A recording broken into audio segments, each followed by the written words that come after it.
Brad kasi parang kung nung binabasa ko pa nga lang yung script, sabi ko parang grabe gumawa. Yung stars niyo pag gumagawa sila ng movie, dinidikit talaga nila sa mga buhay namin. I mean, kumbaga makikita mo yung sarili mong pinoportray mo yung character na yan. So I think kung may makaka-relate man ako, si Brad siya talaga. Hindi lang yung, grabe lang yung character ko. Grabing ka selfless. Oo, yeah. So nasobrahan naman siya. I know, I'm Yeah. excited naman din ako to find out what exactly Brad will do, diba, para sa family. But first, would you like to sit? Yes, Parang of movie ko course. naman, diba, Hindi, guys? movie mo talaga to. Nasa gitna ba ako? Ayan, perfect. Okay. So now we actually have some questions. Okay. So yun, sabi mo, when you read the script ng Meet, Greet, and Buy, ano bang unang feeling mo? And what really made you want to accept this project?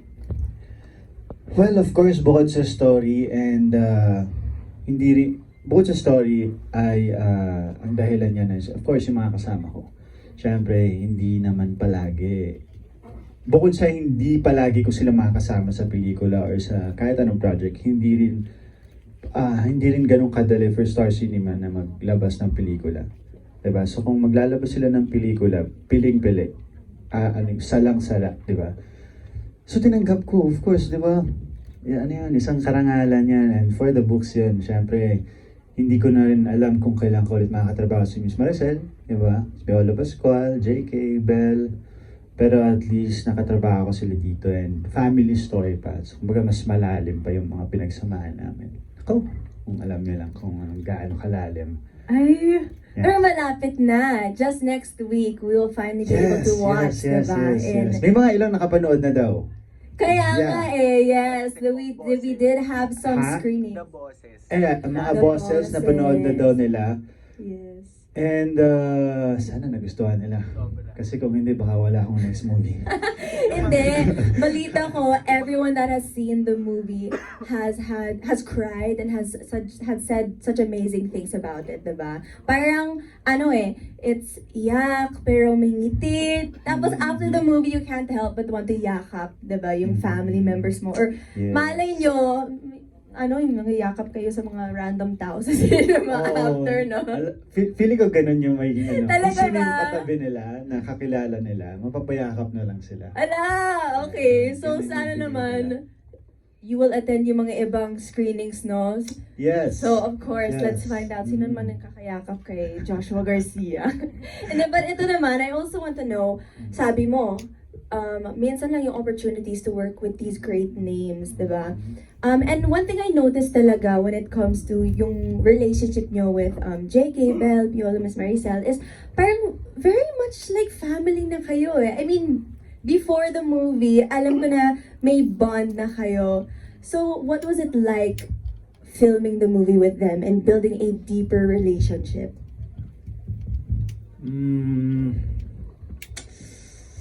Grabe yung pinagsamahan namin sa pelikula. Alam mo yun yung parang pelikula na nagawa ko na grabe yung memories na nagawa ko. Sobrang lalim. Palagi kami naka-BNB together. Kahit na pwede namang umuwi pero gusto namin magkakasama pa rin kami. Ganun kami kaklingi. And grabe yung... Ako, pagkasama ko sila, hindi ako natatakot maging ako. Ganon siya kalalim. Kasi medyo mataas yung wall ko bilang tao.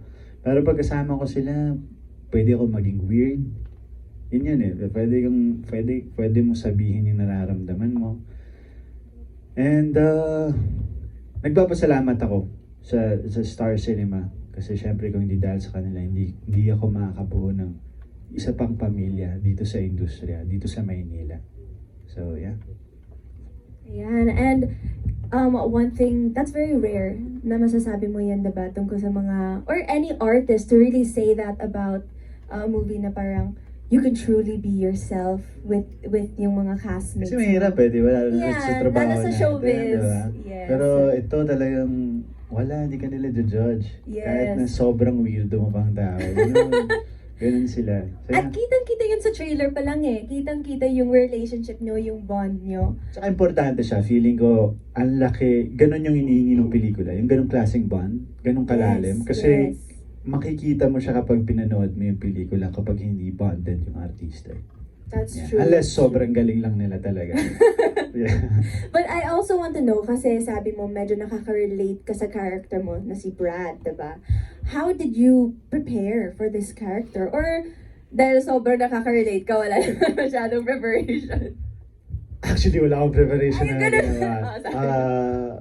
Totoo yan, wala akong preparation na ginawa. Pero, ito yung pinaka-challenging din for me. Kahit na, let's say, sabihin na natin, nandun na yung connection, nandun na yung magkakaibigan kami, yung pamilya kami. Pero, nahirapan ako kasi, ang laki nung hinihingi ng character ko sa akin. And, isa pang nahirapan ako kasi, ilang beses ko na rin nakatrabaho sa Direk Cathy.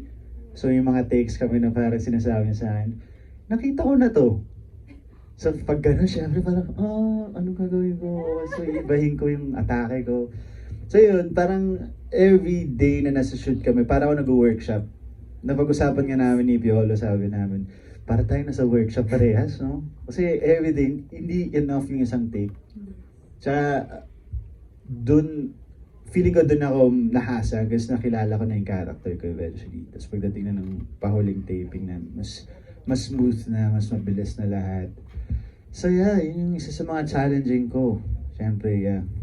Wow, okay. And I love na na-mention mo si Direk Cathy, diba? Kasi one thing that I love also working with Direk Cathy is she really pushes you to be the best, Yeah, to sa give your limit mo best. talaga. Oo, As in, oo. dapat makita niya yung hindi mo pa pinapakita. Yes. Which is ito yung kinalabasan si Brad. So sana Ala! ma-appreciate ng lahat. So yeah. Exciting! Okay. Feeling ko puro ako naman yung questions, but now I want to give it to our media friends. Of course, this is Kevin Nampayan from Rappler to ask his question. Ayan! Hi, Kevin. Oh, nakita kita kanina dun sa taas. Yan, nabalik kasi ako ng room na pinasok. Kala ko dun muna ako interviewin. Ayun. So first of all, congratulations on the film. Thank you. So for my first question, during the previous MediaCon with Meet, Greet, and Buy, your co-stars shared that one thing that is very interesting about this film is that your siblings, the Facundo siblings, they have very different ways on how to cope with the fear of losing someone they really love. So with your character Brad, what made you say yes to the role? And do you see any similarities with your character and yourself in like personally? Like I said kanina, kung bakit ko siya tinanggap, una-una, it's because of, bukod sa maganda yung storya, ngayon ko lang din talaga makakasama sila. Si Piolo, si Miss Maricel Soriano, JK, and Belle. And at tagal ko na, 11 years na ako sa industry And alam ko kung kailan ko ulit, parang hindi mo rin masabi pala. Hindi mo masabi kung kailan makakatrabaho ulit yung artista. So, yun yung isa sa mga dahilan. Bukod sa maganda yung storya, and of course, it's a Direk Cathy film. So, bakit ka magno-no, di ba? Yun yung, for the books din yan Ayun. Yeah. And kung nakarelate ba ako sa character ko? Yes, oo naman. Ano siya, parang ginawa talaga siya for me. Mahirap lang siya i-portray kasi sobrang dami ng sakripisyon ginawa ng character ko. Pero na-enjoy ko yung proseso. Para akong nag-workshop, para akong baguhan sa set palagi. So yeah. Okay, thank you. And then for my next question, Mhm. of course nakita naman natin sa mga trailers, including the one na we just saw, na talagang yung film, it's full of very emotionally heavy scenes. And you mentioned na walang preparation ikaw for this, pero the process has been like parang a learning for you. But like for the heavy scenes, like parang did you draw from your personal experiences or memories para fully na ma-play mo yung role? Lahat ng scenes na ginawa ko, lahat yun, Brad lang yan. Like, nagre-react lang ako sa lahat. Sa situation, nagre-react lang ako sa eksena ko, nagre-react lang ako sa kung paano ako binablock ni Direk Cathy. Pero may one scene doon na gumamit ako sa personal na buhay ko. Kung nakikita niyo yung scene na nakahiga si mama and then hawak ko yung kamay niya, nakaganon siya sa akin. Ginamit ko yung lola ko. Kasi sabi ko, one time, big time. Tingnan ko kung hanggang saan naabot yung sakit. And good take. Lumabas naman. Yun lang. Ang hirap din kasi gamitin kapag sa lahat na eksena yung personal na buhay mo. Bilang artista, mahirap siyang gamitin. Kasi parang siyang sugat na kinukuskus mo pa ng kinukuskus. Parang ayaw mo namang maging sadista masyado sa sarili mo. So, yeah. Tsaka para magamit mo pa sa sunod na mga projects mo, di ba? Ayun. Thank you so much, Joshua, for Thank you. sharing that. Salamat. Thank you. And once again, before I open it to our media again, I also want to ask you one quick question. It's actually from Mick Richard from Lionheart TV. You mentioned that you used some personal for that one scene. But after filming yung movie nito, how did that affect your relationship with your family, your siblings, your lola? Well, kasi before sobrang busy ko, so parang halos nawawalan ako ng oras sa pamilya ko. So parang after the movie, na-realize ko na siguro dapat mag-spend pa ako ng mas maraming time with them. Kasama, like for example yung tatay ko, yung nanay ko. So, sabi, napaplano ako bigla ng mga out of the country. Kasi gusto ko silang dalhin. Okay. Sabi ko, bakit ako na lang palagi lumalabas ng bansa? Bakit hindi naman sila? So, yun yung plano ko for next year. Ay! Sabi ko, sila naman yung ilalabas ko ng bansa. Yeah, Para lang exciting. masulit. Kasi, pag ino-observe ko yung pamilya ko, may dad, yung nanay ko, and of course, yung lola ko. Nakikita mo talaga na tumatanda na sila. From dati na, ang lakas pa nila, binata pa sila. Tapos ngayon para nakikita mo na pumuputi na yung buhok nila. Nagkakaroon na sila ng konting pano. Is parang... So yeah, yun yung parang na-realize ko. Na kailangan mong sulitin talaga yung oras na kasama mo sila kasi hindi mo rin alam kung kailan sila pwede kunin. Yeah. Yes, I think yun din ang message na this movie is giving, Yes, diba, to our totoo. viewers na especially holiday season na, diba, it's very important. Kaya, of course, I want to open it up to, thank you for sharing that also, Joshua. Alam mo naman na when it comes to family and stuff, it can be difficult. But, and I want to call on Ms. Ren from Mars Chica to ask a question. Miss Ren, Yes. Mars Chica. Ayan. Ay, sorry! Ay, Sorry. ano pong name? Sorry? Ren. Sorry. Hello, Ren. Ayan po. Good afternoon po. So my question po is, you've done a lot of roles already, pero ano po yung nagpaiba sa Meet, Greet, and Buy para sa'yo as an actor po?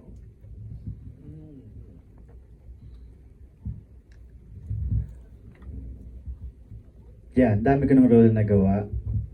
Nung nagpaiba si Meet, Greet, and Buy. You know, lahat ng family story na ginagawa ko sa buong 11 years ko sa industriya, lahat sila nagiging pamilya ko talaga sa industriya. Like, My Greatest Love, di ba? Good Son, ito, Meet, Greet, and Buy. And kung may naiba man, siguro yung nadagdagan ako ng mapapagkatiwalaan ko. Nadagdagan ako ng pamilya. Ng mapapag-sharean ko. Iba rin kasi kapag nag-share ka sa taong alam yung mundo mo, mas naiintindihan nila yung pinagdadaanan mo. Mas may say sila kaysa sa nasa labas ng industriya. So, yeah. And last question lang po is, kung may matutunan ng viewers kay Brad after mapanood ang Meet, Greet, and Buy, ano yung gusto mong take away po nila?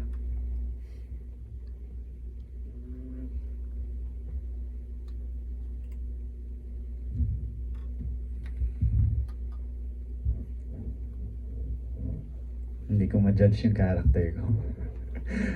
Ah, ang hirap i-judge ng character ko bilang ako yung ginampanan ko siya. But, siguro,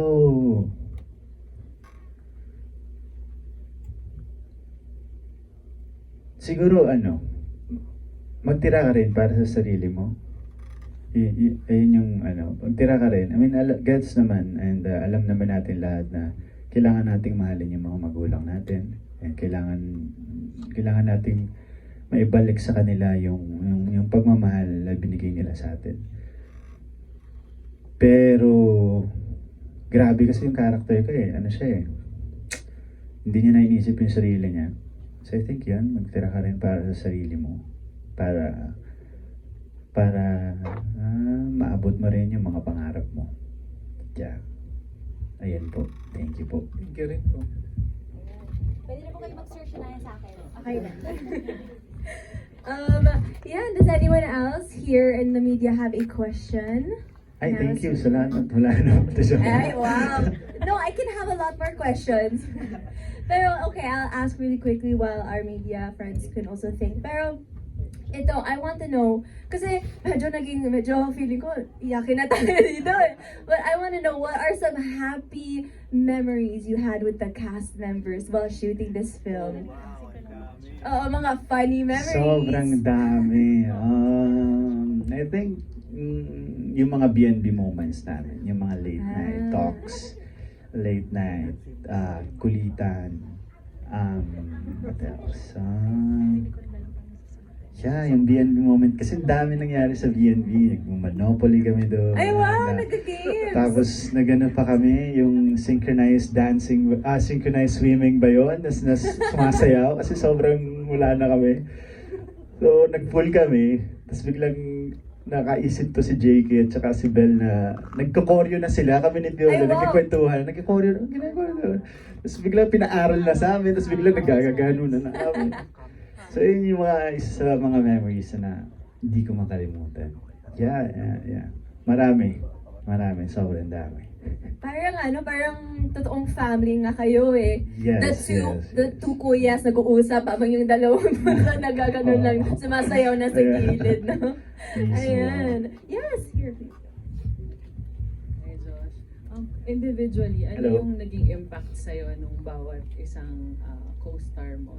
From, yung sa mga kapatid mo at saka sa mama mo sa movie? Pinakamalaking naging impact sa akin, nagbigay ng sa akin, I think si Piolo. Kasi siya yung nakita ko ng magandang ihemplo sa lahat. Napaka-good influence si Piolo. Team player, mahaba yung pasensya, iisip niya lahat. Maalaga siyang tao sa lahat. Hindi lang sa akin mga artista, kundi sa staff.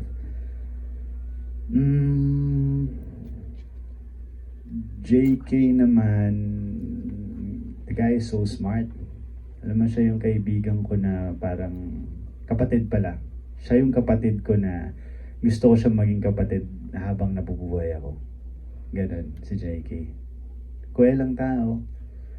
Belle naman,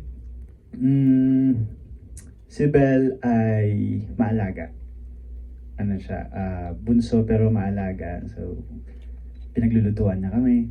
Lagi siyang ma-order. And, palagi niyang iniisip yung nararamdaman ng lahat. So, palagi niyang sinecheck kung okay ka lang. Ganyan. And, sobrang daldal. Yeah. I think, yeah. Pero, ano yan, charm niya yan eh. Diba? Ayun, kung hindi siya madaldal, hindi masaya yung set, parang ganun eh. So, yeah. And si inay, of course, ang aming nanay. Grabe yung ano niya sobrang nanay lang talaga siya sa amin lahat. Ako kasi, hindi ako lumaki sa nanay ko eh. So parang, thankful ako na nakilala ko siya, nakatrabaho ko siya, tapos nanay ko pa siya. At least kumbaga nagkaroon ako ng isa pang nanay na mag-aalaga at mag-aasikaso. Sobrang alaga niya, totoo yun at asikaso niya. Like, nakita niyang pawisan lang kami, tapos biglang lalagyan niya kami ng bimpo sa likod. As in, bimpong yung pambata pa na towel, ganoon. Tapos bigla na lang siya magsispray ng baby cologne sa amin, kahit na ang pawis-pawisan kami. Oh, sige, okay lang. So yan, sobrang na-appreciate ko yun sa kanya. Kasi hindi ko yun na-experience nung bata ako. Yeah.